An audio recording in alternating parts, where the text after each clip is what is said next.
mais um Elo é o Elo comigo, Deise Maranata. Hoje vamos falar de um tema muito atual e ao mesmo tempo muito delicado, o cyberbullying.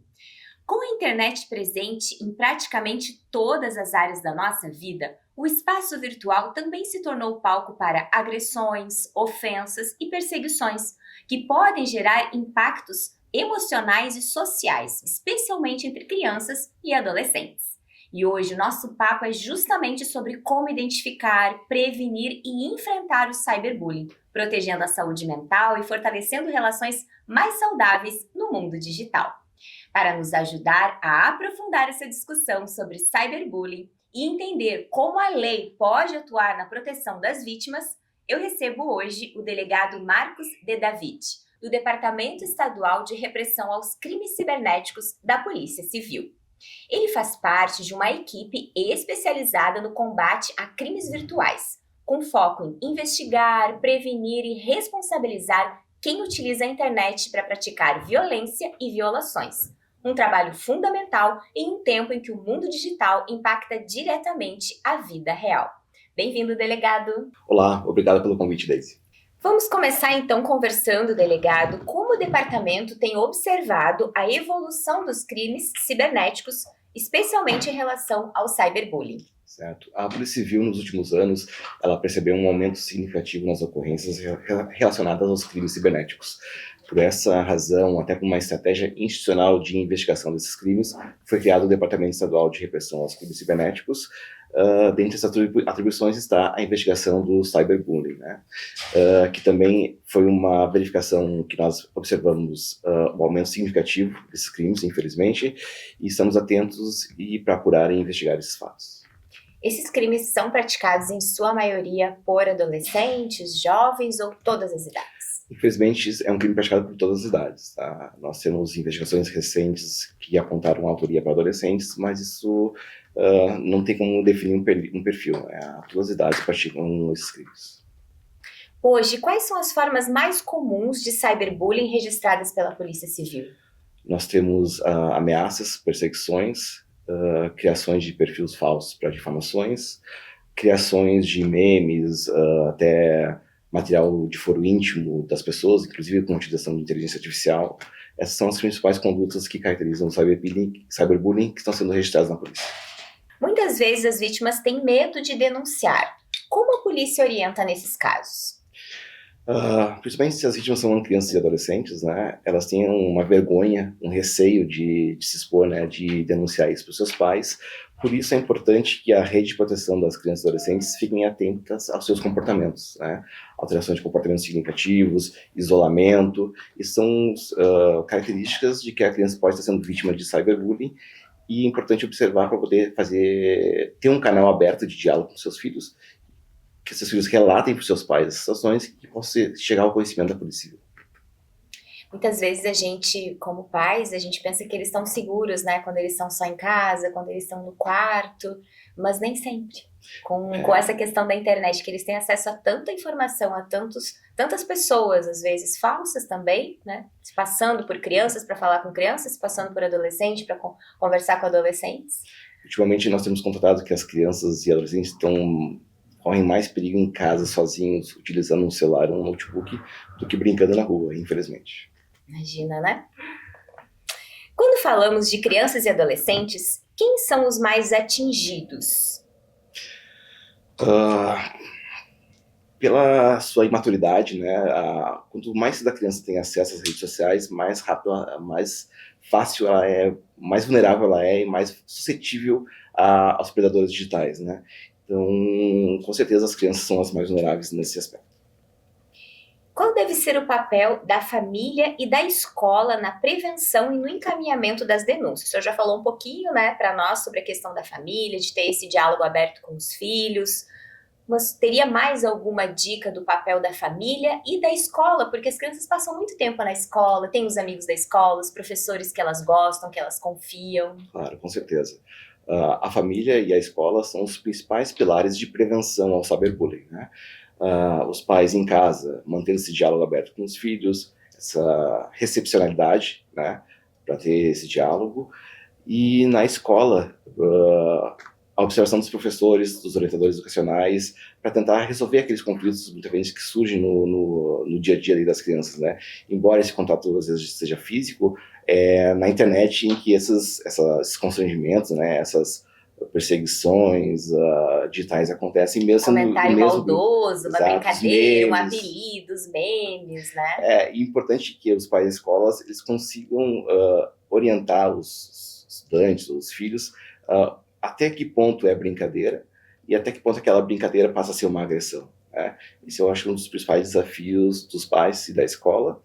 E principalmente para as escolas, a Polícia Civil ela tem um programa chamado Programa Libertar, que ela, a pedido da escola, ela comparece na escola, ela promove palestras, diversos assuntos relacionados à violência contra jovens, criança e adolescente, e depois dessas palestras, ele abre um espaço privado em que, voluntariamente, se o estudante quiser conversar com um policial, de forma isolada, reservada, ele pode comparecer, e se o policial nessa entrevista identificar a existência de crime, ele já toma todas as providências necessárias, registro de ocorrência, encaminhamentos necessários para poder investigar esse crime. É um importante programa estabelecido pela Polícia Civil do Estado. E para que as escolas tenham acesso a esse programa, elas entram em contato diretamente com o teu setor? Então, é um setor específico da polícia, o Programa Libertar, podemos disponibilizar ali as redes sociais para contato das escolas, faz contato diretamente com a chefia de polícia. Faz um contato com a chefia de polícia e eles vão encaminhar as escolas para esse programa, para essa interação. Perfeito. Quais as consequências legais para quem pratica o cyberbullying? Como que são punidos, então, quem pratica? Quem pratica cyberbullying hoje, então, está sujeito às penas do Código Processual dos mais diversos crimes que correspondem a essa conduta, né? Podendo levar à prisão, com certeza, dessas pessoas serão identificadas e responsabilizadas. Por exemplo, a gente tem a ameaça, né? Uhum. Física, né? Ameaçando, e a gente pode fazer ela também pela internet. Aí, mesmo assim, a pena é a que está prevista no Código Penal. Exatamente, independentemente da forma, né? É aquela pena que vai ser imposta ao agressor, que está previsto no Código Penal. Perfeito. Existe diferença no tratamento quando os envolvidos são menores de idade? Sim. Se for identificado que o autor daquele crime, o autor daquele ato infracional é um adolescente, ele está sujeito às medidas socioeducativas previstas no Estatuto da Criança e do Adolescente, né? Que ela pode ser desde uma advertência até uma internação provisória ou definitiva, a depender da gravidade da conduta praticada pelo adolescente, né? O que, infelizmente, é o que a gente está observando nas autorias dos cybercrimes, né? Cyberbullying ou outros tipos de crimes cibernéticos. A autoria, a prática por adolescentes, né? Na semana passada, nós deflagramos uma operação policial chamada Cyber Ages, em que uma vítima de 12 anos aqui do interior do estado do Rio Grande do Sul estava sendo vítima de cyberbullying, perseguição digital, praticado por um adolescente de 16 anos no município de Ribeirão Preto, São Paulo. Ou seja, para tu ver uma das características do cybercrime, né? A vítima no Rio Grande do Sul, o autor em São Paulo, e toda essa interação começou através de um jogo online chamado Roblox. Se conhecer, então, durante esse jogo, que é um jogo interativo, pode participar, a ideia é que os seus integrantes se interajam, né? Esse agressor, então, conquistou a confiança da vítima e começou a solicitar fotos íntimas dessa criança, exigindo que o rosto dela aparecesse nessas fotos íntimas. Diante da pressão dele, da ideia de eu vou acabar o relacionamento contigo se tu não mandar, né? Aquela pressão psicológica que ele faz, a vítima acabou cedendo e encaminhando essas imagens para o agressor. E aí, depois dessas imagens, começaram as outras formas de agressão, né? Diversas tarefas que ele encaminhava, que ela deveria tirar foto, vídeos e encaminhar para ele, tudo com base naquela ameaça de que, se ela não fizesse, aquelas fotos íntimas iniciais seriam expostas para amigos, familiares, né? Então, a partir dessa coação que ele fazia, essas exigências, de fazer determinadas tarefas, chegando ao ponto que ele pediu para marcar na coxa dela o nome de usuário dele dessa plataforma Roblox. Então, pressionada sobre essas ameaças de divulgação das fotos dela, né? Ela acabou cedendo, gravou então uma faca, o nome dele na coxa. E o momento em que ela não suportou mais essa violência psicológica, aí ela decidiu falar com a mãe, relatou para a mãe então o que estava acontecendo. A mãe imediatamente procurou a Polícia Civil E o que é muito importante nessas situações é encaminhar identificadores, o link do usuário, o telefone do WhatsApp que foi utilizado, os perfis de usuário das plataformas digitais utilizadas. Ela trouxe todas essas informações para a Polícia Civil, possibilitando então a identificação do agressor e as medidas legais contra ele. Gente, que impressionante, né? A gente pensa que não vai acontecer todas essas situações, mas essa questão dos nudes, né, que eles sempre falam dos nudes e brincam com isso, não é brincadeira, porque depois pode virar uma ameaça, uma chantagem, e aí cria uma situação muito mais constrangedora. Infelizmente, tudo que tu publica na internet vai ficar lá provavelmente para sempre, né? Então, temos que cuidar com o que a gente divulga na internet também. Que cuidados práticos cada pessoa pode ter para se proteger de ataques virtuais? Para proteção pessoal, então, de ataques cibernéticos, é importante que todas as suas plataformas digitais tenham pelo menos um duplo fator de proteção, né? Seja um authenticator, um aplicativo de autenticação, um Face ID de biometria facial, biometria digital, sempre não dependendo só exclusivamente da senha, né? Não compartilhar senhas, tentar evitar o uso da mesma senha em várias aplicações. Essas eu acho que são as principais medidas para tentar evitar, né? E se expor o mínimo possível. Quanto menos se expor, é melhor. E cuidado, né, com a questão também da família, né? Às vezes expõe a família, expõe os filhos, estou pensando nos adultos também, né? Expõe os filhos, a família, aí começa um relacionamento online com uma pessoa totalmente desconhecida. Também tem que ter esse cuidado. Daí, né? Tem que ter esse cuidado também. O senhor percebe que a sociedade já tem mais consciência da gravidade do cyberbullying ou ainda há uma ideia de que é só brincadeira? Infelizmente, a gente observa que ainda tem essa ideia que é apenas uma brincadeira, né? Embora haja diversas campanhas de conscientização demonstrando que essas brincadeiras levam a prejuízos psicológicos das suas vítimas, sofrimento psicológico das vítimas, né? Infelizmente, tem essa sensação de que é apenas uma brincadeira. Infelizmente, porque essa brincadeira faz a pessoa ficar muito constrangida, né, sofrer, depois precisa de ajuda psicológica, fica ansiosa, deprimida. O departamento conta com parcerias com plataformas digitais para rastrear ou remover conteúdos ofensivos? O departamento ele tem um diálogo constante com as plataformas digitais, na forma que a lei permite, né, solicitando dados cadastrais para fazer essas investigações. O que a gente está buscando ultimamente com essas plataformas é justamente conscientizá-las de que elas devem ter um maior rigor na hora de fazer o cadastro dos usuários em suas plataformas. Porque muitas vezes as crianças vão lá, por exemplo, uma plataforma, ela é para menores é proibido menores de 13 anos, ela vai lá e põe uma idade que ela possa se habilitar e começa a operar os jogos, né? Então a gente pede um maior critério das plataformas para verificar os dados que os usuários estão colocando, tanto para impedir então que os predadores digitais ingressem nessas plataformas, né? E que crianças e adolescentes sejam vítimas de cyberbullying enquanto agem, enquanto utilizam essa recreação.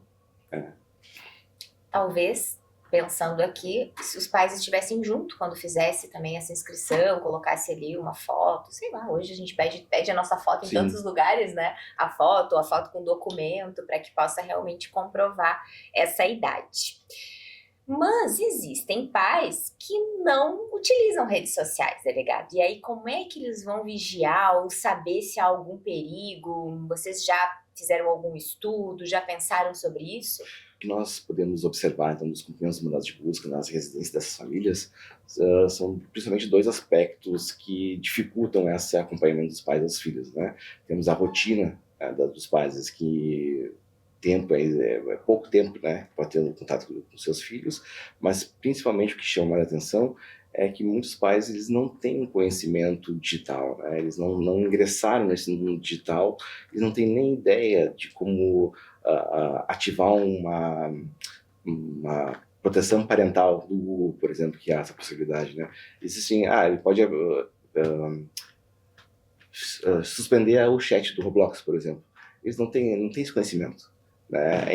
Esse é um desafio dos pais, para que busquem esse conhecimento, né, para poder auxiliar seus filhos aí a não serem vítimas do cyberbullying. Geralmente, né, me colocando, pensando como mãe, a gente não sabe mesmo, né, como que eu vou entrar lá no joguinho e suspender o chat para evitar que ele converse, né, com uma pessoa talvez que seja ali um perfil falso. Mas penso também que o que a gente pode fazer é sentar do lado, me mostra aqui, tentar observar qual o tipo de perigo que pode ter, né, naquele ambiente, para que a gente possa orientá-los, né? Olha só, fala com pessoas de todo o Brasil aqui, né? Sei, tô pensando também sobre isso porque é algo novo, né? É um tema novo, esses crimes a gente não, como pais, a gente realmente não tem muito contato, né? O contato físico e o diálogo são os principais meios de proteção aos filhos. É isso aí, vamos ter que sentar mais do lado dos nossos filhos, não achar que eles estão protegidos quando estão quietinhos lá no quarto, porque eles podem ter contato com pessoas de todo mundo e pessoas bem intencionadas ou mal intencionadas. Então a gente precisa tomar esse cuidado. Para encerrar, então, qual mensagem o senhor deixaria para as famílias e jovens sobre o uso responsável da internet? Principalmente para nós evitarmos o cyberbullying, né? Evitar que as nossas crianças e adolescentes sejam vítimas dessa violência psicológica, né? Que pode acarretar prejuízos inimagináveis. É a prevenção, né? É o trabalho dos pais, o trabalho da escola, o trabalho da rede de proteção dessas pessoas, conselho tutelar. E sempre, se infelizmente identificar que seus filhos foram vítima, reunir o maior número de elementos possíveis e encaminhar para a Polícia Civil para nós podermos apurar essa situação. Delegado, muito obrigada pela sua presença aqui conosco, trouxe vários esclarecimentos, é um tema novo para nós, pais, família, né, dos nossos jovens e adolescentes que estão muito à frente de nós nessa questão da tecnologia. Muito obrigada pela sua presença. E fica comigo, a gente vai fazer um breve intervalo e já voltamos. Pra saber de tudo, ela é o elo. Pra saber de tudo, ela é o elo. Estamos de volta e agora vamos conversar com a psicóloga Jacinta Antonioli Testa, mestranda em Psicologia Social e Institucional pela URGS. Ela atua no atendimento de crianças, adolescentes e adultos, além de supervisionar práticas de estágio em psicologia. Ela também pesquisa como as vivências individuais se relacionam com as condições sociais, um olhar que é fundamental quando falamos de cyberbullying e de saúde mental. Jacinta, obrigada por estar aqui conosco, por aceitar o nosso convite. Olá, muito obrigada a vocês por me receberem. Vamos começar do básico então, tá? Bullying, cyberbullying, como que a gente pode diferenciar? A gente pode entender o bullying enquanto um padrão de interações entre pares, com comportamentos repetidos e intencionais de humilhação, de perseguição de uma pessoa ou de um grupo de pessoas, né? Alguns autores, inclusive, vão identificar dois grandes tipos, né? Que seria um bullying que pode ser uma prática direta, através de agressões físicas ou verbais, né? De xingamentos, de dano ou roubo de objetos pessoais, e também uma prática indireta, que diz respeito à exclusão sistemática de uma pessoa ou de um grupo de pessoas do convívio social, né? Através de boatos, rumores ou da manipulação de forma geral do convívio social dessa pessoa. O cyberbullying, por sua vez, é o uso, então, das tecnologias da informação, né, de celulares, internet, para a realização dessa violência. E aí, bom, com essa violência sendo moldada e potencializada pelas particularidades das redes sociais e da internet, né, com novas ferramentas, novos modos de funcionamento ali também próprios às redes sociais e à internet. Perfeito! Quando falamos em cyberbullying, quais são os impactos mais frequentes na saúde mental das vítimas? Assim como as formas de bullying e de cyberbullying são bastante diversas, né? Suas apresentações são bastante variadas, também os efeitos na saúde mental, na vida psíquica e social dos sujeitos também pode ser bastante variado. De modo geral, o sofrimento humano ele tem apresentações heterogêneas, né? Então, algumas pessoas podem experienciar ansiedade, tristeza, prejuízo na autoestima. Outras pessoas podem ter apresentações mais silenciosas, talvez, com algumas mudanças sutis de comportamento, uma perda de interesse em ir para a escola, em conviver com seus pares, ou uma mudança nos círculos de amizade. Então, as apresentações, elas são bastante variadas, mas de modo geral, se apresentam ali numa certa mudança, ainda que sutil, dos comportamentos, né? Os efeitos, e aí acho que uma parte importante, eles podem ser imediatos, né? Eles podem ser a curto prazo, como nesse retraimento, nesse isolamento, mas eles também podem ser a médio e a longo prazo, né? Na alteração também da forma como esse sujeito enxerga a si mesmo, se permite estar no mundo ou não, e também da forma como ele vai se relacionar com outras pessoas, né? Então, alguns sinais mais imediatos podem ser identificados, mas também certos efeitos, impactos, são identificados a médio e a longo prazo, né? Na subjetivação mesmo, como essa pessoa vai se tornando sujeito no mundo. Eu diria que talvez para além dessas variações todas de possibilidades de sinais e sintomas, que um ponto, assim, ou talvez uma linha que atravessa essas experiências seja a qualidade relacional do sofrimento. Afinal, a gente está falando de uma dificuldade ou de um prejuízo na sensação de pertencimento dessa pessoa, no momento em que ela é alvo, né, de violências, de agressões, de perseguições por seus pares, né?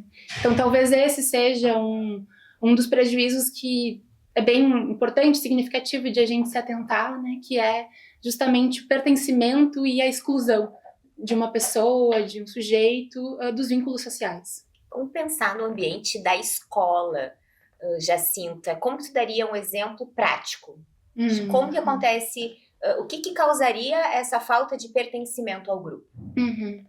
Se a gente pensa numa prática de bullying, naquele conceito direto que eu mencionei antes, sim. a gente poderia categorizar, agressões físicas, né? Uma pessoa ser xingada, ser agredida verbal ou fisicamente por conta de alguma diferença sua, por conta de qualquer motivo que é encontrado e buscado pelos atuantes, né, por quem os autores da prática de bullying. Práticas indiretas poderiam ser através de boatos, de exclusão da pessoa, ninguém vai fazer grupo com essa pessoa. Chegou na hora do intervalo. Exato. Chegou na hora do intervalo, o pessoal senta, né, em grupos, geralmente, ali o que tem mais afinidade, mas são os colegas da turma que estão no refeitório. Aquela pessoa, ela vai ser excluída. Se ela tenta sentar na mesa, eles dizem para se retirar. Não, tu não faz parte do grupo. Exato. Seriam esse tipo de situações, assim, que causam bastante constrangimento para a vítima, né? Sim.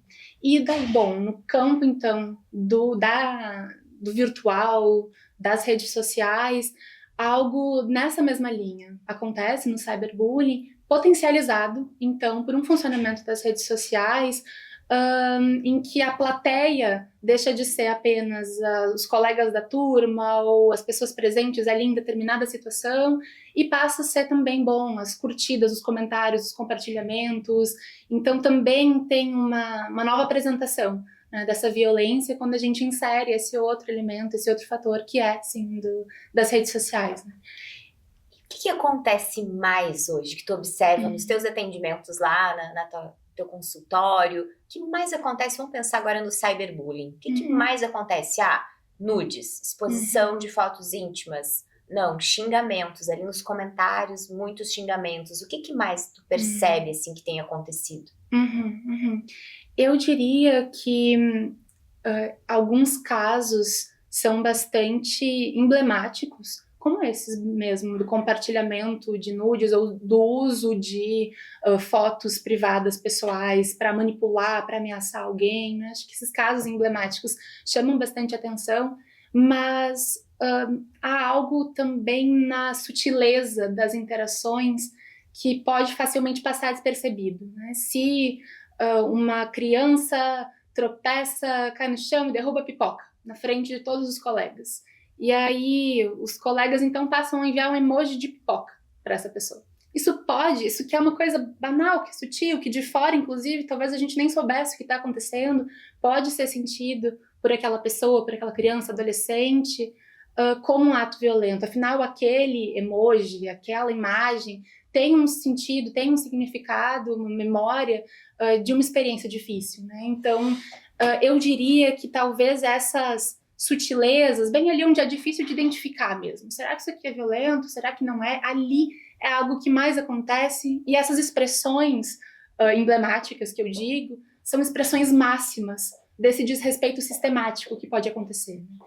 E me parece importante, nessa definição, então, de bullying e de cyberbullying, entender que, por se tratar de atos entre pares, né, diferente de um assédio moral, por exemplo, com uma figura de autoridade, não um professor, diretor da escola, ali a gente está falando de outro tipo de violência, né? O bullying, o cyberbullying implica atos que são entre pares, né? E que estabelecem ali uma relação assimétrica de poder. Então, pode ser que um ato violento de cyberbullying seja praticado porque já havia antes uma relação assimétrica de poder, então uma pessoa que trata a outra diferente por alguma característica sua, por um desrespeito mesmo à individualidade, singularidade daquela pessoa. Mas também a gente observa muito que os atos de bullying, eles também vêm na tentativa de crianças e adolescentes se afirmarem, estabelecerem ali uma relação de poder com outra pessoa e assim se afiliar de outra forma aos seus pares, aos seus colegas, né? Ganham outro status no momento em que também estabelecem esse tipo de relação. Então, ali nessas sutilezas que talvez seja possível perceber quando alguém está sendo vitimizado, né? Quando alguém está sendo alvo de uma violência sistemática, também nessas sutilezas, que é, de um emoji, de algo que faz Porque parte da comunicação. Nessa situação, nesse exemplo que tu trouxesse, né, Jacinta, uma pipoca. Eu vou olhar a pipoca, não vou entender Exato. nada, porque eu não participei daquela situação presencial ali, né, que ocorreu. Mas todos os colegas da escola, todos os outros vão entender e realmente é constrangedor. Foi uma situação difícil, né? É constrangedor. E eu acho que é bom a gente também esclarecer para o pessoal que está em casa, né, que talvez não conheça tantos alguns nomes técnicos, né? Quando tu falas em pares, tu tá falando em pessoas de mesma hierarquia, mesmo, são colegas de escola, são amigos, né? Então, quando pares não é de relacionamento, é de serem iguais, colegas de escola, colegas de turma, amigos, mesma idade, mesma faixa de adolescente ou criança, né? Nesse sentido. Isso, exatamente. Colegas, mesmo que de turmas diferentes, né? Mas colegas de uma mesma escola, ou pessoas que fazem parte de um mesmo grupo, de uma mesma turma, são ali nessas relações entre pessoas que estão em um pé de igualdade que isso acontece. Perfeito.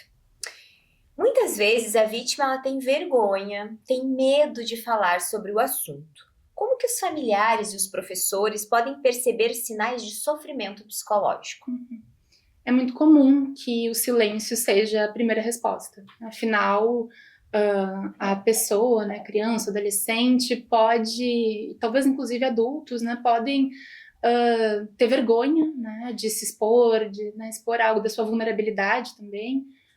E também, especialmente em casos de crianças e adolescentes, podem ter medo do julgamento, da retaliação, da punição. Meus pais vão tirar meu celular, ou a professora vai me chamar no canto, não vou nem contar, né?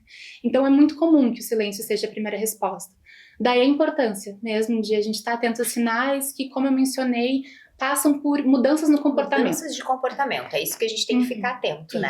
Mudanças de comportamento que podem ser tanto desse isolamento que eu vinha falando, mas também o uso das redes sociais, por exemplo, pode se tornar bastante paradoxal.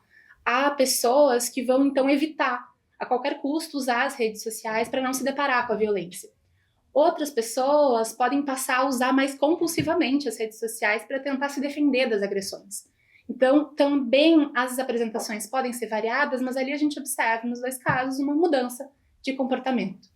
E aí eu diria que, para além disso, né, para além desses sinais, que é importante também que a gente esteja atentos, que o fundamental é cultivar um espaço em que o diálogo seja possível. Cultivar um ambiente, seja familiar, seja escolar, nas mais diversas dimensões da vida daquele sujeito, em que conversar seja uma possibilidade, sem julgamento, mas com acolhimento, né? Afinal, se o adolescente, a criança, a pessoa acredita que vai ser julgado, que vai ser punido, ele não vai falar. Ele não vai falar. Se ele Ele acredita, ficar com medo de uma retaliação ou de uma punição, não vai conseguir falar. Então, a importância de nós trabalharmos a questão do diálogo, da comunicação, da escuta, do acolhimento com os nossos filhos, né? Pensando nos filhos, né? Mas com as nossas crianças, nossos adolescentes e também adultos, né, Jacinta? A gente foca muito nas crianças e adolescentes porque eles vivem essa era digital diariamente, e mais do que a nossa geração, a minha geração dos 40 e tantos, né, a gente não vive tanto, a gente usa muito pro trabalho, né, o WhatsApp, que é pro trabalho, de vez em quando eu dou uma olhadinha nas redes sociais, mas eles interagem muito por ali. Sim. Mas esse bullying, esse cyberbullying também acontece com adultos. Sim, sim. E aí a gente tem talvez duas diferenças, assim, um diferente uso, talvez, das redes, que é bastante marcado por uma diferença geracional, né? Afinal, as crianças e adolescentes de hoje talvez sejam, bom, as primeiras gerações que estão tendo desde o nascimento, né, desde muito cedo, o ambiente virtual como parte da realidade, né, parte do convívio social, isso está posto, enquanto para outras gerações a internet foi algo que foi chegando. Né? Então, também o uso é distinto. Né? Então, essas particularidades, né, também precisam ser observadas ali para a gente conseguir direcionar um cuidado que seja atento a esse conhecimento, a esse lugar que a internet vai ter para cada sujeito, para cada geração. Isso vai variar, né? Como eu mesma falei, né? Eu uso mais para o trabalho, Isso. né? As crianças, como tu disseste, já nascem com toda essa tecnologia à disposição. Perfeito. O ambiente online, por ser contínuo e sem barreiras de tempo ou espaço, ele potencializa o sofrimento? Ele aumenta o sofrimento no caso de cyberbullying? Essa é uma das principais diferenças, né, nos efeitos do bullying e do cyberbullying. Porque, de fato, é uma característica das redes sociais, da internet hoje, estar sempre no bolso, não é mais no computador que tu vai lá e desliga e fecha a porta e vai embora. Assim, né? É então, o que a gente fazia antes, né? Terminava o trabalho, desligava o computador, pronto. Agora não. Então, tá sempre no bolso. O que dá uma sensação mesmo de que não há fronteiras, né? E quando uma pessoa é alvo de humilhação, de vexame, de agressões na internet, e a gente entende que a internet está presente em todas as dimensões da vida, a sensação é de que não há escapatória. Então, de fato, tem ali agravantes mesmo por conta dessa característica do uso da internet, das redes sociais hoje. E eu diria que também tem um outro aspecto importante que diz respeito a essa característica das redes sociais da internet, que é o modo de funcionamento das redes sociais. Né? Afinal, as redes sociais, elas funcionam numa certa economia da atenção, né? Ou seja, as publicações, os comentários que vão ser premiados, que vão ganhar mais visualizações, né, mais olhares, são aqueles que, de alguma forma, chamam mais atenção. São os conflitos, são, né, os xingamentos, são as polêmicas. Então, também há ali uma certa valorização desse tipo de violência, desse tipo de agressão, né, por conta do funcionamento mesmo da plataforma. Né? De forma que é fundamental que a gente possa aliar as estratégias individuais ou nos pequenos grupos, bom, de como é que a gente lida com as redes sociais, com a internet, mas que a gente também precisa fazer uma certa discussão sobre as plataformas em si. Exigindo também certa transparência, como é que elas são organizadas, qual é o funcionamento das redes sociais, né, que também vão moldando, de uma certa forma, as relações que vão acontecendo ali, né, nas redes sociais, na internet de modo geral. Como que nós podemos ajudar os jovens a identificar a diferença entre uma simples brincadeira de mau gosto e uma violência psicológica? Essa pergunta, ela tem a sua complexidade mesmo, né? Assim, porque, como eu falei, no caso das sutilezas ali da internet, né? Que não se trata apenas dos casos em que essa violência é explícita, mas também há, né, nas sutilezas, nos modos de comunicação e interação entre pares, também uma atenção necessária, né? E eu digo que é complexa a pergunta porque talvez seja menos sobre a forma, ou seja, foi uma agressão verbal, foi um xingamento, foi uma exposição, e mais sobre a função que isso acaba tendo, sobre que efeitos que isso tem para aquele sujeito. No exemplo da pipoca que a gente falou, talvez isso fique visível, né? A pipoca, o emoji naquele contexto, para aquela criança, para aquele adolescente, teve um efeito violento, teve um efeito de exposição e humilhação. Então a gente precisa estar atento a esses efeitos, né? Afinal, uma brincadeira potencializa as nossas possibilidades de estar junto, de estar no mundo, a gente se amplia brincando. Agora, se os efeitos são de cerceamento das possibilidades daquela pessoa de interagir, de pertencer, ali a gente já tem algo mais característico da violência, do cyberbullying.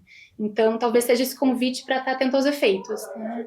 Efeito de certa prática, efeito de certa interação. Aquilo restringiu a pessoa, então talvez já não seja mais uma brincadeira. Até porque quem faz a brincadeira é que diz, né? Foi só uma brincadeira. Mas quem sofreu a brincadeira, quem ouviu o comentário, quem ouviu o deboche, a ironia, às vezes, né? Ou eu acho que é mais nisso, assim. Porque a gente não gosta, né? O outro, mas foi só uma brincadeira. Então, acho bem bacana essa questão dos efeitos, né? Quais os efeitos que essa brincadeira, entre aspas, causou? Exato. Foi realmente um sofrimento, alguma coisa que deixou a pessoa magoada ou também tirou, excluiu ela, né, do grupo. Então, bem bacana a gente olhar pela essa questão do efeito para a pessoa. Como os atendimentos psicológicos têm se adaptado para acolher demandas que surgem do universo digital? Cada vez mais a gente escuta na clínica, e aí, bom, tanto nos atendimentos psicológicos quanto em outros espaços em que a atuação da psicologia também está presente, mas cada vez mais a gente escuta relatos, histórias desse universo digital, algo que antes era invisível para a psicologia e que agora vai também nos exigindo atualizações, né? E quando eu digo relatos das vivências digitais, é desde, bom, fulano me mandou uma mensagem no WhatsApp, recebi tal foto, recebi tal meme, isso vai aparecendo, né, como parte do discurso mesmo, que uma pessoa vai falando, afinal, parte do cotidiano, né? Eu diria que algo importante, uma certa atualização necessária aos profissionais da psicologia, mas aos cuidadores de forma geral, é que no momento em que a gente entende que então a realidade virtual ela é parte da realidade, se abre um novo campo de perguntas. É um novo campo para se fazer perguntas. Me interessa muito nos atendimentos saber como é que é o uso desse sujeito, né, das redes sociais, da internet. E aqui eu falo em fazer perguntas não apenas no sentido investigativo, né, mas sim por uma genuína curiosidade e interesse. Afinal, esse é um novo espaço que esse sujeito está habitando, né? Então, informações como qual é o uso da internet, quanto tempo passa no celular, que conteúdos que consome, com quem conversa, os amigos, como é que é na internet, todas esses elementos que fazem parte da vida digital precisam adentrar também os consultórios, precisam também ser olhados como parte da vida psíquica e social desse sujeito. O que pode ser feito para fortalecer a autoestima e a resiliência das vítimas de cyberbullying? A saída precisa ser coletiva. A gente pode, num contexto individual, de atendimentos, ou de interações interpessoais, fortalecer, sim, o sujeito que é alvo dessas violências. É muito importante que a gente possa fazer uma escuta acolhedora e, aos poucos, também resgatando uma certa autoestima e ampliando o repertório desse sujeito. Afinal, uma das coisas que o bullying e o cyberbullying, mais especificamente, vão dizer para esse sujeito é que ele é isso, ele é aquilo, definem, encerram, né, esse sujeito. Então, num trabalho com pessoas que são alvos de cyberbullying, é muito importante que essa pessoa possa se afirmar também para além daquilo que ela escuta do outro, né? Então, esse trabalho é muito importante, mas ele vai ser sempre insuficiente se a gente não pensar também nas estratégias coletivas de relação entre pares, né? Pensar nessas redes de relação mesmo, tanto essas que acontecem na internet, nas redes sociais, quanto aquelas que acontecem na escola e nos ambientes físicos, vamos dizer assim, né? Então é muito importante que a gente possa atuar nesses dois níveis, vamos dizer assim, né? Tanto num fortalecimento e numa escuta acolhedora e restaurativa para a pessoa que é alvo de violências, mas também nesse nível das relações. Afinal, o que a gente está cultivando nas nossas relações, né? Que princípios que que estão baseando, que estão fundamentando essas relações que a gente estabelece, né? São princípios de hierarquia, de desconfiança, de competição, ou a gente está conseguindo basear as nossas relações em apoio mútuo, em solidariedade, em respeito, em compaixão. Então, também as redes de relação precisam ser alvos das nossas intervenções. E, por fim, me parece também importante, nessa pergunta, poder pensar no trabalho com os atores da violência, com os atores do cyberbullying. Porque se a gente está entendendo que a questão que está em jogo quando a gente fala de bullying e cyberbullying é a sensação de pertencimento, é o quanto que esse sujeito ali pertence a um grupo, quanto ele é reconhecido entre pares, também é importante que a gente pense o que é que está motivando as agressões, o que é que está motivando que esse sujeito se relacione com os outros dessa forma, né? Então, para que a gente possa engajar no cuidado todos os agentes ali dessa cena, tanto fortalecer o alvo da violência, quanto conseguir trabalhar outras estratégias de relação com a pessoa que comete a violência e também com a plateia, com os espectadores, para não serem coniventes, né, cúmplices da violência, mas sim que também possam se corresponsabilizar pelo cuidado coletivo, pelas suas relações. Então a gente vai cuidar da vítima, a gente vai cuidar de quem agrediu, né, os atores dessa agressão, mas a gente vai cuidar também das relações como um todo. Os princípios que devem coordenar, né, fazer parte das nossas relações de amizade, que é o carinho, é o respeito, a empatia, a solidariedade.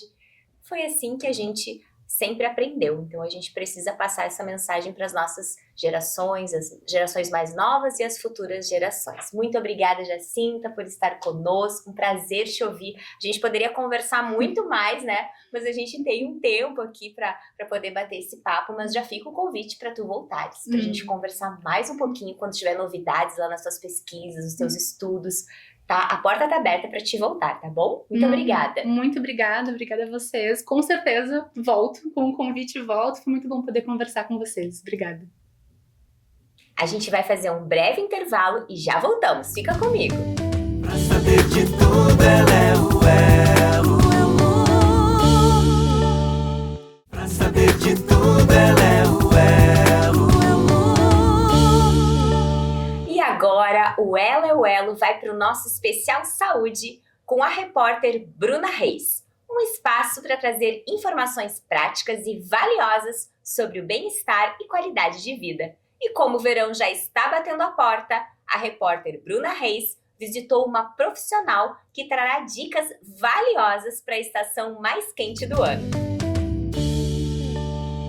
E para esse papo local especial focado em saúde, eu chamei aqui nada mais, nada menos que a Michele Goulart, que é fisiodermato, especialista em cuidados da pele. É um prazer estar contigo, Michele. Obrigada, é um prazer estar aqui com vocês também, a gente ter essa conversa aí sobre esse mundo que já faz 16 anos, parte da minha vida. Então vamos conversar um pouquinho hoje. Temos muitas dicas para pegar então, e eu quero começar com a primeira delas. Agora com a chegada dessa mudança, né, de estação, quais são os cuidados essenciais para a gente ficar com a pele bonita? Normalmente agora a gente tem então a primavera, vai chegar o verão, né? E o que acontece? Uma das reclamações que as pessoas têm é a questão de oleosidade, né? Mais calor, a gente acaba ficando com a pele mais oleosa. Então existem vários cuidados que a gente pode ter aí, que é... Mas o principal que eu vou dar para vocês, tá? A questão do limpar a pele, tá? A gente vai numa vibe que tem que ser um produto mais agressivo ou que tem que ter um ácido mais forte e às vezes é o contrário, bem pelo contrário. A gente tem que ter produtos até menos agressivos, tá? Então uma dica boa para quem quer dar aquela cuidadinha na pele. Ai, coisa boa. E quais são os erros principais que as pessoas cometem, além de trocar os produtos? É deixar de beber água, colocar muita mão no rosto? Olha... Ou isso é um mito? Assim, beber água sempre, né? Bebam isso água. Sim, bebam água. Mas a gente acaba bebendo até mais. No inverno a gente bebe um pouquinho menos, né? É verdade. Mas também com essa parte de limpar. As pessoas ficam muito naquela angústia de estar com o rosto muito... Ai, tá com muito óleo, tá muito oleoso, né? E graças a Deus, hoje em dia já mudou muito essa questão da pele, daquela coisa de pele mate, de querer ter uma pele sempre... Sem poros, sem né? poros, Porcelana. e aquele parece um reboco, né? Eu sou de uma época, não quero falar Que a gente muito passava sobre isso, muita maquiagem. mas que ficava com aquela pele mais mate. Então, isso vem mudando. E uma das coisas que faz com que a gente tenha um excesso de oleosidade, muitas vezes, é limpar demais, né? Aí a pessoa começa a usar produtos agressivos e lavar ou limpar o rosto mais vezes. De forma isso vai excessiva, né? Toda vai vez dar que um vai no efeito. banheiro quer passar um sabonete no rosto, achando que vai Isso. potencializar. Isso, e aí vai dar um efeito rebote, e aí, como proteção, nossa pele produz mais ódio.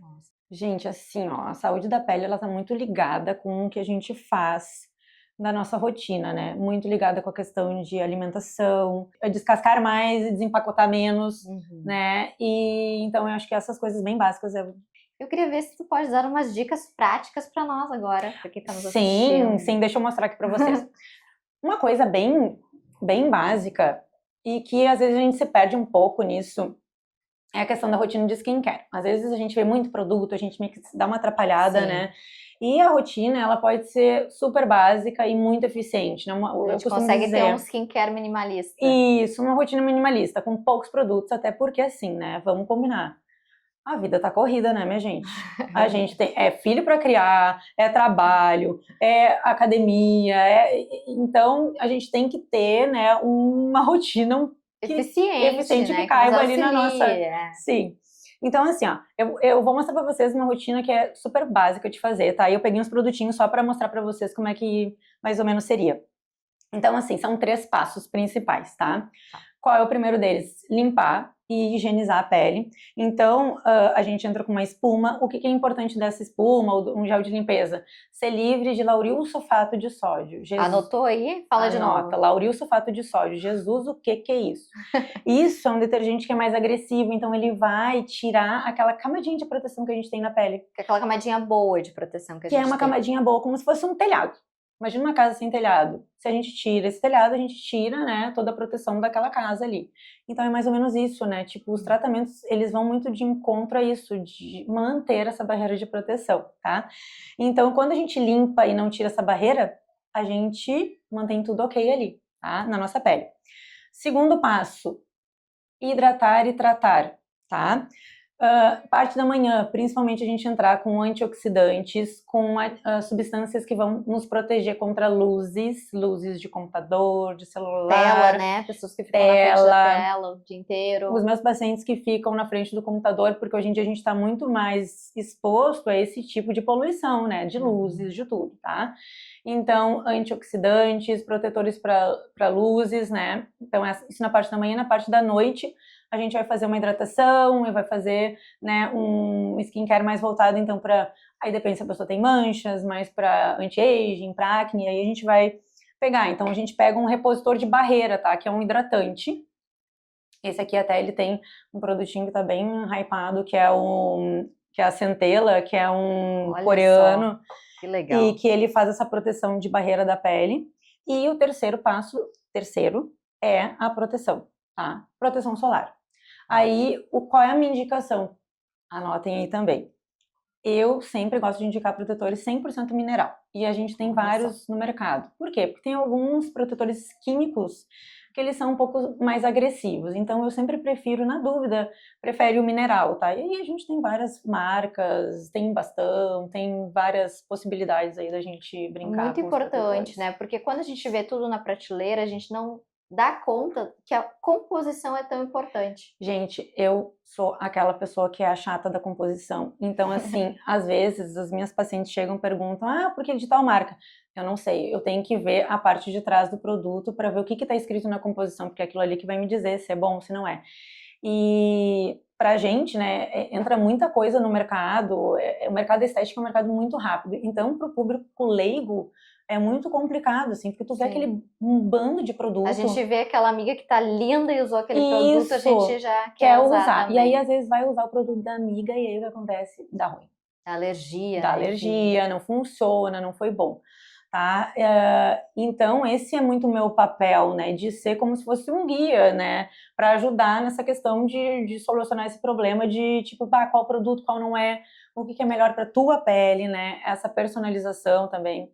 Então é isso, assim, tipo, tem muitas possibilidades no mercado hoje em dia, tem muitos produtos, né? Eu brinco com meus pacientes, eu quero comprar tal coisa, eu sei que dá muita vontade, porque tu olha aqueles produtinhos, né, aquela coisinha bonitinha ali, eu quero comprar. Calma, coração, me manda mensagem, pergunta, porque daí eu vou ver a composição, vou ver, dizer se é bom, se não é. O melhor investimento é sempre que a gente faz, que é o correto, né, para nós. Exato. Principalmente falando em pele, que é o nosso cartão de visitas, né? É um cartão de visitas, é o que a gente vai apresentar para a pessoa, né, a primeira, aquela impressão que a gente tem, tipo, é o rosto da pessoa, né, então é uma questão de cuidado com a gente, de melhora de autoestima e principalmente quem trabalha com o público, principalmente, né, um cartão de visitas, né? Então a gente tem que pensar nessas coisas. Por isso que a gente trouxe esse bate-papo especial saúde, para que a gente se sinta bem e cuide cada vez mais de si. E esse foi o nosso Papo Local especial saúde, hoje com os cuidados da pele, skincare e dicas preciosas da fisiodermato Michele Goulart. É com você, Daisy! E para encerrar o programa de hoje de um jeito que aquece o coração, vamos juntos para o nosso momento Fé em Ação. Uma pausa na correria para renovar as forças, acalmar a alma e lembrar que a esperança sempre encontra um caminho.